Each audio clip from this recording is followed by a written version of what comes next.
आप सभी को मेरा प्यार भरा नमस्ते। मैं रेणु वर्मा आप सभी का स्वागत करती हूँ मध्य प्रदेश के महानगर इंदौर से। मैंने आपको अपने शॉर्ट वीडियो में शिमला के जाखू हनुमान मंदिर का दर्शन कराया था। आज मैं आपको उस मंदिर का इतिहास और मान्यता बताऊँगी। हम और जूही इंदौर से निकले दिल्ली से पहुँचे चंडीगढ़ और चंडीगढ़ से कालका से हेरिटेज ट्रेन से हम, जूही और मेरी कज़िन सिस्टर डॉली हम शिमला के लिए निकले। बहुत अच्छा सफ़र था और 6 घंटे लगे इस सफ़र में और 6 घंटे कैसे बीत गए पता नहीं चला और हम शिमला पहुंच गए।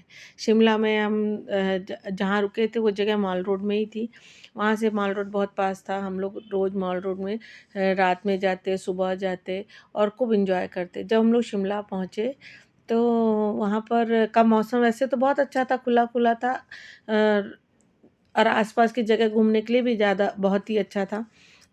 वहाँ चूँकि क्राउड उस समय ज़्यादा नहीं था जितना हर समय समर में हुआ करता है, दिसंबर का महीना था, तो कम क्राउड था। फिर उसी दिन वहाँ पर स्नोफॉल शुरू हो गया था शिमला में। जब हम लोग दूसरे दिन घूमने निकले तो स्नोफॉल होने लगा और हमने आस-पास शिमला घूमा। फिर हमने टैक्सी की हुई थी आस-पास घूमने के लिए, टैक्सी से ही हम वहाँ के शिमला के जाखू टेम्पल जाने का प्लान बनाए। दूर से ही हनुमान जी हम लोग को देखिए मॉल रोड में ही दिख रहे हैं, ऊपर पहाड़ों में। और फिर हम पहले जब सारा शिमला घूम लिया, वहाँ की मार्केट देख ली, लक्कड़ बाज़ार घूम लिया, सब कुछ घूम लिया, फिर एक प्लान बना कि अब जाखू टेम्पल घूमने जाएँगे। टैक्सी वाले ने कहा कि आप रोपवे से भी जा सकते हो और टैक्सी से भी वहाँ जा सकते हो, तो हमने टैक्सी से जाने का प्लान किया। और सेकंड डे हम देखिए दूर से अभी भी दिखाई दे रहा है हनुमान टेम्पल, ऊपर-ऊपर, है ना? पहाड़ों में आप ऊपर देखेंगे छोटी-सी लाइट दिखाई दे रही है, वो हनुमान जी की ही ये लाइट है। बड़ा सुंदर टेम्पल था, रात में भी वो दूर से दिखाई देता था और हमने उसकी व्यू लिया। एकदम ऊपर देखेंगे तो आपको छोटे से हनुमान जी का लाइट दिखाई देगी। रात का व्यू बहुत सुंदर था शिमला का, वाक़ई बहुत ही खूबसूरत जगह है शिमला, वैसे भी पहाड़ों की रानी है और मुझे हिली स्टेशन बहुत अच्छे लगते हैं। वहाँ पर मॉल रोड से जाखू टेम्पल जाने के लिए रोपवे है, हम लोग रोपवे से नहीं गए, हम टैक्सी से ही ऊपर गए। स्नोफॉल उस दिन ही शुरू हुआ था, फर्स्ट डे था स्नोफॉल का, पर ऊपर गए तो बहुत अच्छा लगा। दर्शन किया हमने ऊपर। पहले हम उतरे, उतर के एक सीढ़ी-नुमा रास्ता भी था और पैदल चलने का रास्ता था, तो उससे हम ऊपर चढ़ने के लिए शुरुआत किए। वहाँ का मंदिर में ये मेन मंदिर यही था जहाँ मूर्ति दर्शन किया और जो बड़ी उनकी मूर्ति बनी वो बाद में बनाई जब श्रद्धालुओं की भीड़ बढ़ने लगी, तो वो मूर्ति बड़ी वाली हनुमान जी की बनाई गई, जो कि पूरे शिमला के हर कोने से, हम कहते हैं शिमला के क्या थोड़ा और नीचे से ही पहाड़ों से शुरू हो जाती है। यहाँ जब अपन इस पैदल मार्ग से ऊपर चढ़ते हैं तो पूरे रास्ते हनुमान जी के चौपाइयाँ, सुंदरकांड की चौपाइयाँ, बजरंग बाण की चौपाइयाँ, ये सब पूरे रास्ते लिखी हुई हैं।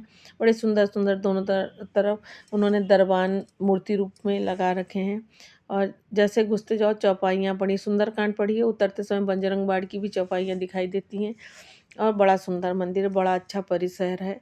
और इसकी मान्यता ये है कि कहते हैं जब हनुमान जी राम जी और रावण का युद्ध हो रहा था तो लक्ष्मण जी को बाण लगा था तो वो मूर्छित हो गए थे, तो वैद्य ने संजीवनी बूटी लाने को कहा था।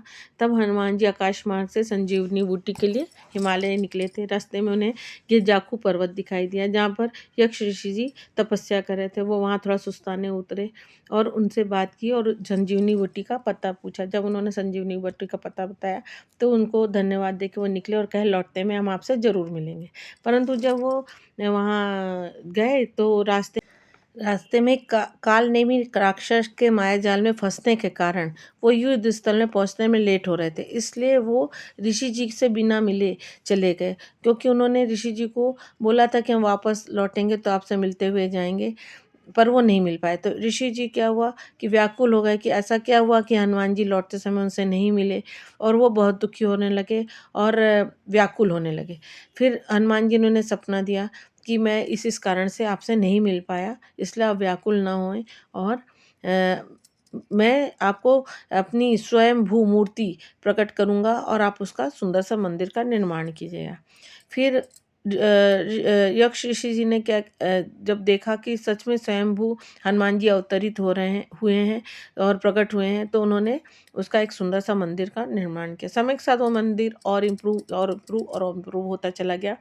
फिर जब श्रद्धालुओं की भीड़ बहुत बढ़ने लगी, तो एक बड़ी मूर्ति का निर्माण किया गया, जो 108 फीट ऊंची मूर्ति है और वो पूरे शिमला से चारों तरफ से दिखाई पड़ती है।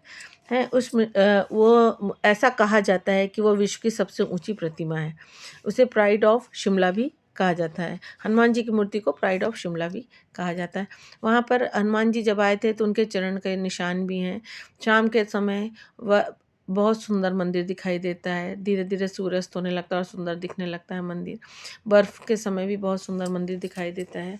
और रात में जब आप हनुमान जी की मूर्ति को देखते हो तो तारे, जब तक मंदिर खुला रहता है तो बहुत सुंदर रहता है, वैसे जल्दी ही बंद हो जाता है शिमला में मंदिर। दूर से ही हम लोग जब ट्रेन से आ रहे थे, जब जा रहे थे तो मुझे समझ नहीं आता हनुमान जी इतने ऊपर कहाँ दिखाई दे रहे हैं, जाएंगे तो दर्शन जरूर करेंगे, ऐसा सोच रहे थे। जब वहाँ पहुँचे तो पता चला कि हनुमान जी का बहुत मान्यता वाला मंदिर है। जो भी यहाँ जाता है, जो भी मान्यता मानता है, उसकी ज़रूर पूरी होती है। हमारा तो प्लान था ही कि हम हनुमान जी का दर्शन करेंगे, जाएंगे।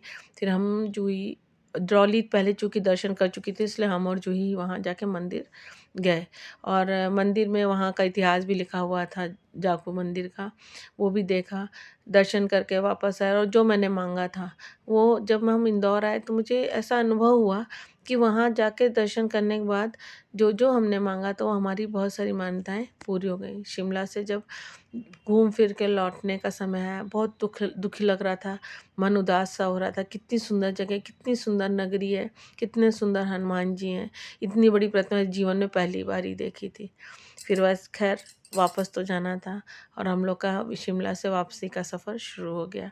हम लोग वापस शिमला से निकले, इसी ट्रेन से ही निकले, हेरिटेज ट्रेन से वापस आए। और रास्ते तो इतने खूबसूरत शिमला के, लौटते जा रहे थे पर रोना रोना सा भी आ रहा था।